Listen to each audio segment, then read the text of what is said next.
convidamos o superintendente da Polícia Federal em Mato Grosso do Sul, o senhor Luciano Flores de Lima, para proferir a palestra Pobre País Rico, os estragos da corrupção no desenvolvimento do Brasil. Uma imensa alegria poder estar aqui na Casa do Povo, na Câmara de Vereadores de Campo Grande. Aproveitando, então, agradecendo ao Dr. Lívio pelo convite, agradeço aos nobres vereadores aí que estão presentes, a todos os cidadãos que aqui se fazem, e aproveito também para cumprimentar o meu colega, superintendente da Polícia Rodoviária Federal, nosso inspetor Luiz Alexandre, e os demais servidores públicos que estejam presentes, agradecendo a atenção e esse gesto, né, de politização. Quando a gente chama de politização, eu quero chamar de educação política. Eu acho que o nosso povo brasileiro precisa cada vez mais buscar a informação, se politizar, para poder sempre escolher bem os seus representantes e poder sempre fazer as melhores escolhas. Então, meu muito obrigado pela atenção de todos. Sei que o nosso horário está bastante apertado, vou respeitá-lo e, portanto, já vamos dar início a uma breve demonstração sobre o que envolve os estragos da corrupção no desenvolvimento do Brasil. Sempre que me perguntam quais são os efeitos da corrupção, é muito simples de ser mostrado, infelizmente. Infelizmente por quê? Porque nós temos muitos exemplos. Exemplos no Mato Grosso do Sul? Também. Exemplos em São Paulo? Também. Rio de Janeiro? Norte? Nordeste? Sul? Infelizmente, em todas as cidades do Brasil, nós vamos encontrar um exemplo ou algum estrago decorrente do desvio de recursos públicos. Ou, um pouquinho antes disso, talvez, um exemplo da má gestão dos recursos públicos. E é sempre bom a gente lembrar, recursos públicos é o nosso recurso, é o meu, é o seu recurso. É o recurso que vocês pagam, que nós pagamos quando compramos um litro de leite.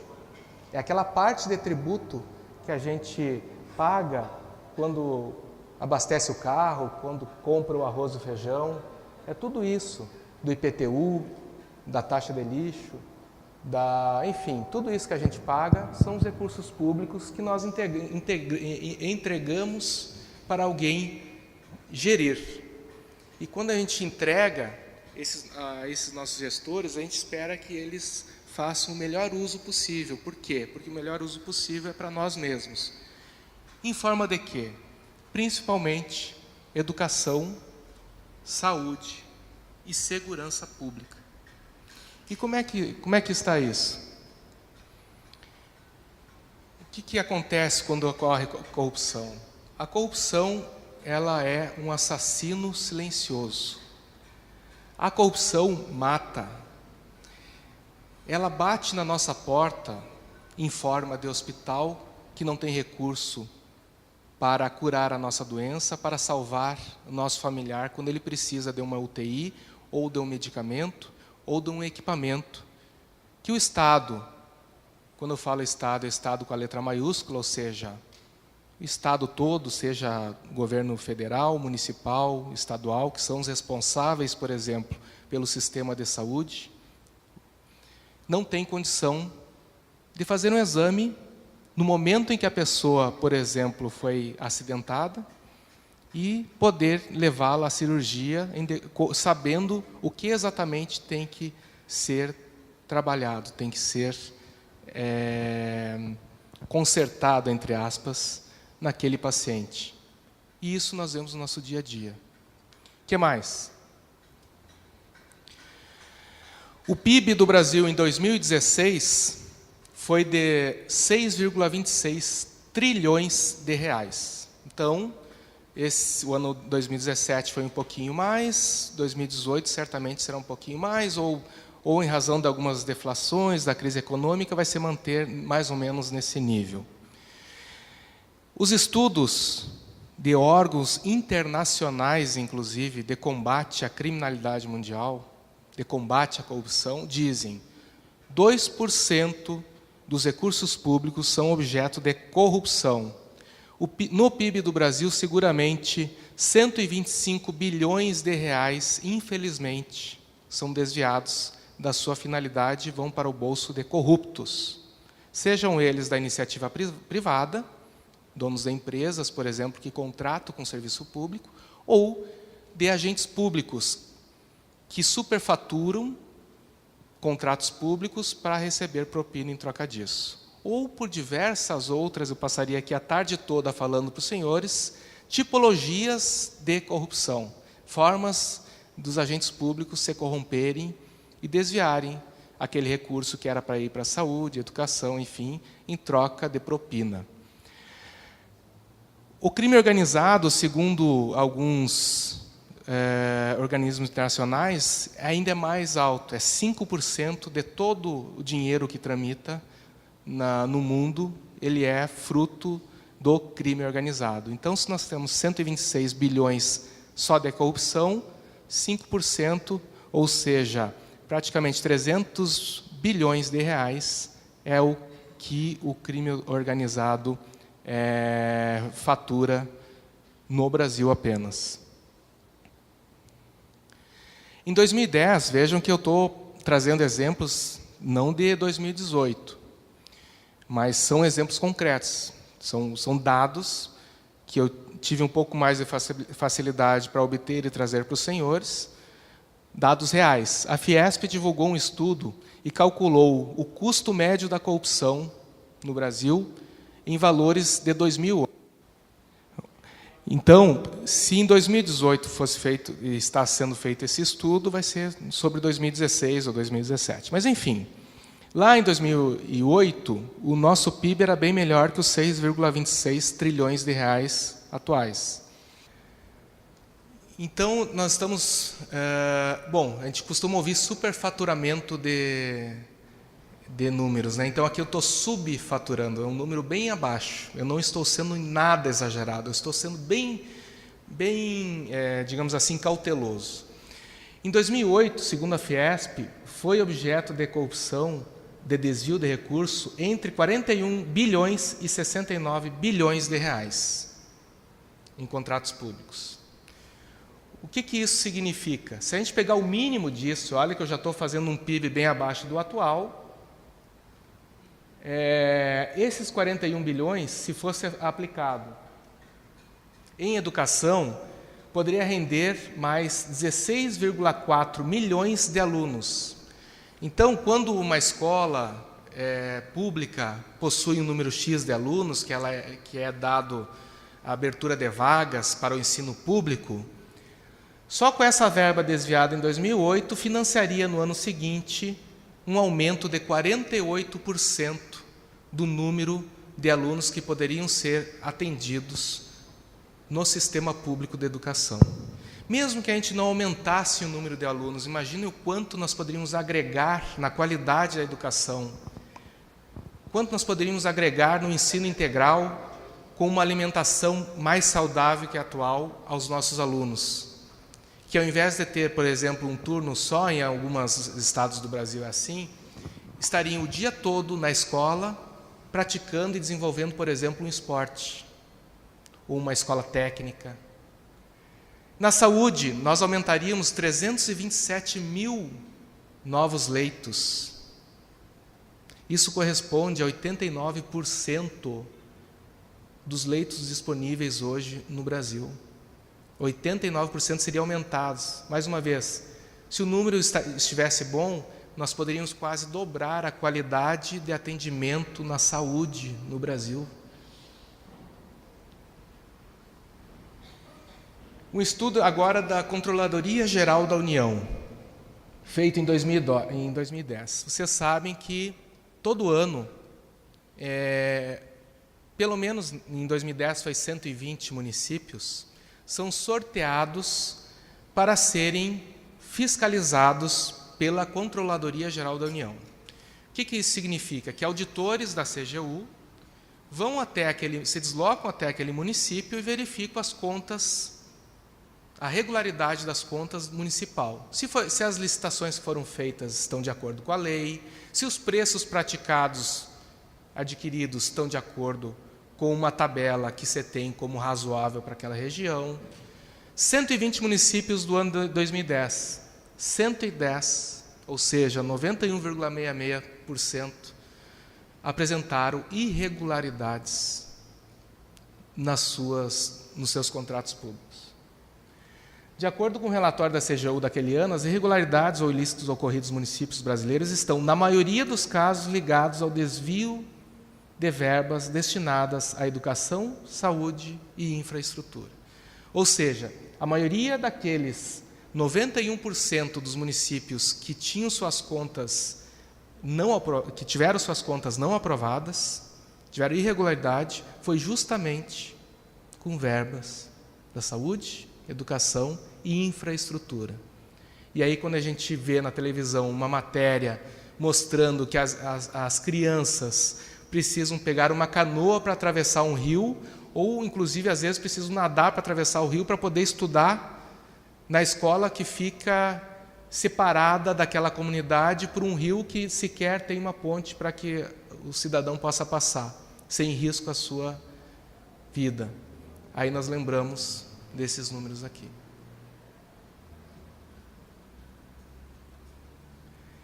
A estimativa é de que aproximadamente 20 bilhões de reais anuais são desviados nas prefeituras brasileiras. 20 bilhões de reais. Só nas prefeituras. Tá? Só nas prefeituras. Dados da CGU nos últimos 4 anos mostram que dos mais de 1.000 municípios fiscalizados nos últimos 4 anos, cerca de 80% apresentam algum tipo de irregularidade grave, como o pagamento total de obras inacabadas, indícios de simulação de licitação, problemas no processo administrativo de licitações e superfaturamento de preços. E enquanto isso, o que acontece? Isso aqui é o arroz que estava sendo servido, cozinhado em uma escola pública no momento da auditoria. Isso aí são bichos que estavam no arroz que estavam sendo servidos às crianças. Isso aqui são crianças tendo aula sob guarda-chuva, porque a escola não tinha teto, não tinha nada, parece aquela música. Isso aqui é um dos hospitais que não tinham leitos suficientes numa UTI. Aqui é outro hospital, onde os pacientes ficam, nesse caso, em um corredor. Esse aqui é outro hospital, por incrível que pareça. Esse aqui, por exemplo, é uma sala de cirurgia. Isso aqui é um necrotério, vejam as condições. Esse aqui é o frigorífico do necrotério, que eu não vou dizer o nome da cidade, mas se eu pudesse até diria para vocês não morrerem lá, né? Que não vai ter nem lugar para onde você aguardar, né, o devido tratamento. Enfim, são imagens fortes, eu sei, mas quando me pergunto quais são os efeitos da corrupção, são esses aí que a gente vê há muitos anos aqui no Brasil. Um estudo realizado pelo IPEA, Instituto de Pesquisa Econômica Aplicada, demonstra que um aumento de 1% no número de pessoas com acesso ao serviço de água e esgoto reduz em 6,1% o número de mortalidade infantil. Vamos lá. Quando a gente trabalha com números, a gente precisa repensar. Digamos que uma determinada cidade ou estado tem um valor para aplicar em infraestrutura, e dessa infraestrutura é o acesso à água limpa, a esgoto tratado. Em todo o Brasil existem deficiência nisso. Capitais de vários estados, capitais bonitas, lindas, ainda tem problema de esgoto, que não é tratado, de água que às vezes chega sem condições de consumo à população. A cada 1% que a gente melhora essa rede de tratamento de esgoto e de água potável, a gente diminui em 6% o índice de mortalidade infantil, que é decorrente, muitas vezes, de doenças que as crianças pegam em suas vilas, em seus bairros, em contato, por exemplo, com esgoto a céu aberto. E esse cálculo ele foi um pouquinho mais, o IPEA foi um pouquinho mais adiante. A relação entre o investimento em saneamento e óbitos infantis. Então, quanto mais a gente aplicar em saneamento básico, a gente diminui a mortalidade infantil. Chega a um valor de R$50 mil. A cada R$50 mil aplicados no melhor saneamento básico, a gente ganha uma vida de uma criança que deixa de ser perdida em razão das más condições do seu bairro. Se a gente pudesse quantificar o valor de uma vida de uma criança que está à mercê do serviço público, que não chega até a localidade dela, é de R$50 mil. A cada R$50 mil que um agente público ganha de propina, ele mata uma criança.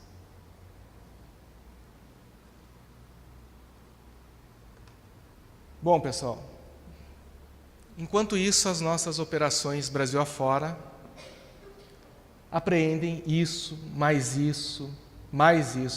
de dinheiro roubado dos cidadãos. É isso que a Lava Jato vem demonstrando. A Lava Jato, para vocês terem uma ideia, só ela, é uma só das operações, já teve 953 mandados de busca e apreensão cumpridos, Brasil afora, 227 mandados de condução coercitivas, que se não existissem os mandados de condução coercitiva, teria sido provavelmente prisões temporárias, ou seja, ele só é concedido como um benefício para o investigado, 103 mandados de prisões preventivas, 118 mandados de prisões temporárias, ou seja, mais de 220 prisões feitas pela Lava Jato, além das 6 prisões em flagrante, que no momento em que estava sendo cumprido o mandado de busca e apreensão, foi detectada a presença de droga, de arma ilegal, e o investigado foi preso em flagrante. 163 acordos de colaboração premiada, 11 acordos de leniência, que é uma colaboração premiada com empresas, 73 acusações criminais, ou seja, ações que foram recebidas na justiça e devidamente estão sendo processadas, muitas das quais já com sentença condenatória. Então nós temos ali centenas de investigações criminais, das quais até o momento já teve 73 ações, formalmente já com defesa indo para a sentença ou já sentenciada. Contra 305 pessoas investigadas, pessoas diferentes, sendo que 40 dessas ações penais já houve sentença pelos crimes de corrupção, contra o sistema financeiro nacional, tráfico de drogas, formação de organização criminosa, lavagem de dinheiro, entre outros crimes como o da corrupção. Até o momento, 188 condenações contra 123 pessoas, contabilizando mais de 1.800 anos de cadeia já aplicados. 8 acusações de improbidade administrativa, que além dos crimes existe a improbidade administrativa, que é quando o desvio de recurso público, ou um patrimônio público, ou um princípio público é descumprido. 50 pessoas respondem a essas ações de improbidade, dentre elas, além delas, 16 empresas e um partido político. Através só das ações de improbidade, está sendo pedido ressarcimento aos cofres públicos de 14,5 bilhões de reais. O valor total do ressarcimento, além de multas e o prejuízo aplicado, 38 bilhões de reais. Lembra daqueles números lá? Dos 41 bilhões de reais, que era um subfaturamento que eu fiz? Só a Lava Jato está pedindo 38 bilhões de ressarcimento só dos investigados dela. Só de propina já foi comprovado 6,4 bilhões e 11,5 bilhões são alvos de recuperação por acordos de colaboração. Pessoal, esses os números que eu gostaria e as imagens que eu gostaria de mostrar aos senhores para que ficassem gravados como exemplos do que acontece quando um recurso público ou do que uma corrupção, ato de corrupção é praticado e os efeitos literalmente na nossa carne que sentimos. Meu muito obrigado a todos vocês. Bom, doutor Lívio, nesse momento então fará o encerramento e também convidará, né, aí para o próximo evento que terá dia 20, 21, 22 e vai ter exibição de um filme um filmete bem rapidinho aí para os senhores saberem do que se trata. Doutor Lívio, então, com a palavra. Antes de mais nada, eu queria chamar a Aninha aqui. Vem cá, Ana. Vem cá, Ana. Senta ali onde eu estava sentado. A Ana, ela é contratada aqui de uma terceirizada e trabalha conosco na... Terceirizada? Não. Mas trabalha aqui conosco na Copa. E a Ana, eu acho que significa e simboliza muito o que o título do seminário vem a dizer: o cidadão que devemos ser e a política que queremos ter. Por quê?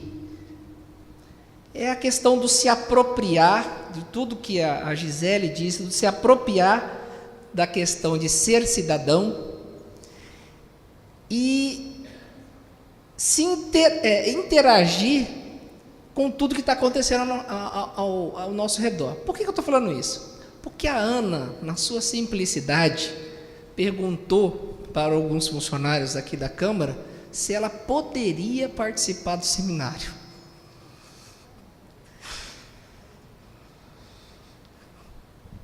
É inacreditável. Eu tento. Mas é inacreditável que a gente não consiga, como cidadão, se apropriar disso. Porque isso é que vai fazer a mudança que a gente quer ver no mundo. Então, Ana, você começou como uma anônima e agora você termina o seminário com todo o meu agradecimento por você estar aqui e sendo a protagonista também desse seminário. Quero agradecer a todos vocês, agradecer aos servidores daqui da casa, Luiz, que participou do primeiro seminário, a Escola do Legislativo, através do Mattioli, toda a equipe, Sérgio.